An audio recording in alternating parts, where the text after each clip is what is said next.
来到 Dr. Stella's Garden 美国农家乐。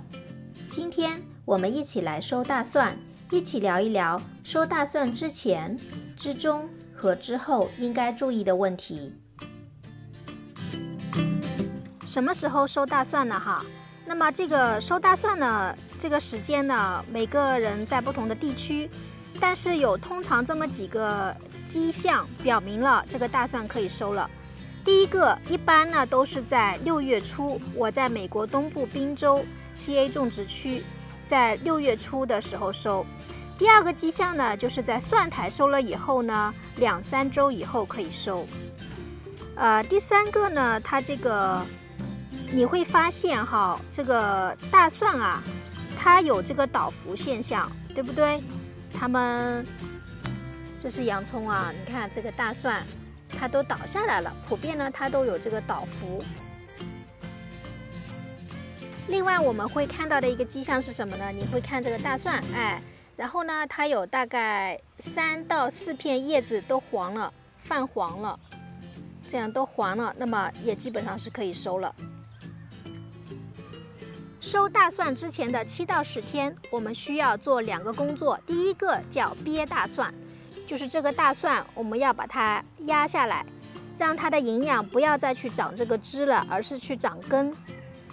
那么憋大蒜呢，一个方法是这样，直接手压过来就好了，不用做其他的工作。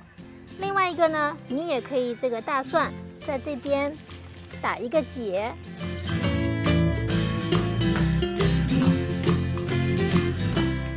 那么让它呢停止叶面的生长。这个是憋大蒜。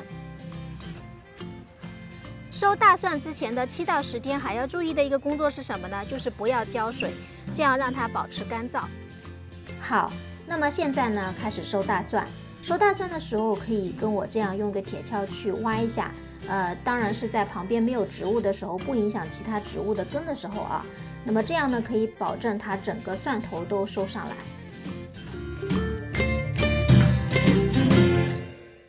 当然，如果土壤足够疏松，然后呢，这个梗也很硬，那么直接这样拔上来也是可以的，这样子更好。好嘞，那我们大蒜都收齐了。收齐以后呢，我们要做这几个步骤。首先，我们把个头大的放在一边，准备今年秋天继续种，这样我们1年4季的大蒜都可以自给自足了。其次，我们把收来的大蒜呢，下面的根须全部剪掉。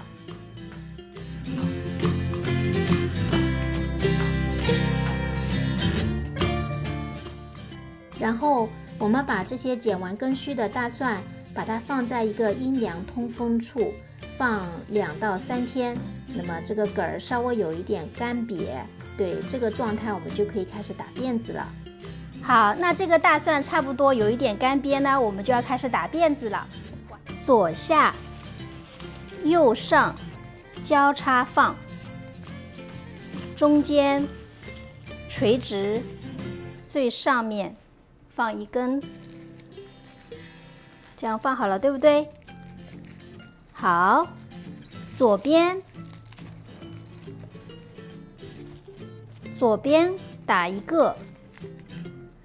打完放一个，右边打一个，打完放一个，左边打一个，打完放一个，右边打一个，打完放一个，左边打一个，打完放一个，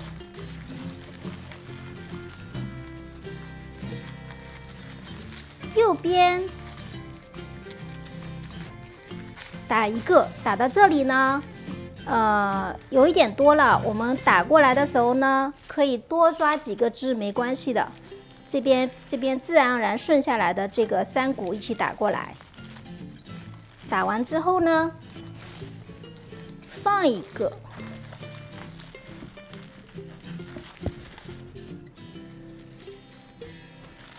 左边，那么这个时候有3股了啊，打一个，打完放一个，右边打过来，打完放一个。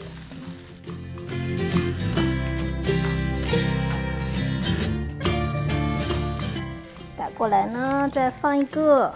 好，没有了，没有了呢。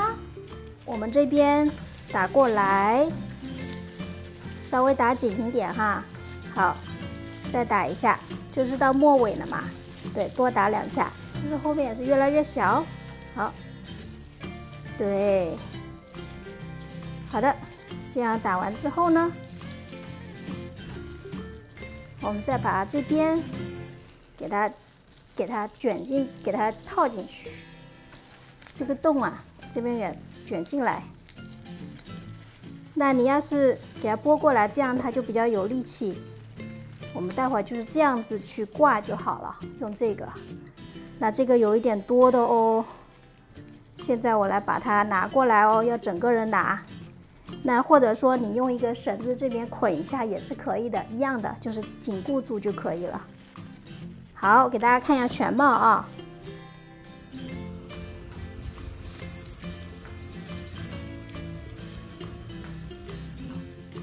收好的打完辫子的大蒜，大家可以放在阴凉通风处。这整个1年呢，慢慢的吃，可以放在车库，也可以放在地下室。新来的朋友非常欢迎您订阅我的频道，关于大蒜的种植、授蒜苗、授蒜苔、做糖醋蒜，我的其他视频都有。那今天的视频先到这里，视频每周更新，咱们不见不散哦。感谢观看，欢迎点赞、订阅、转发 Dr. Stella's Garden 美国农家乐。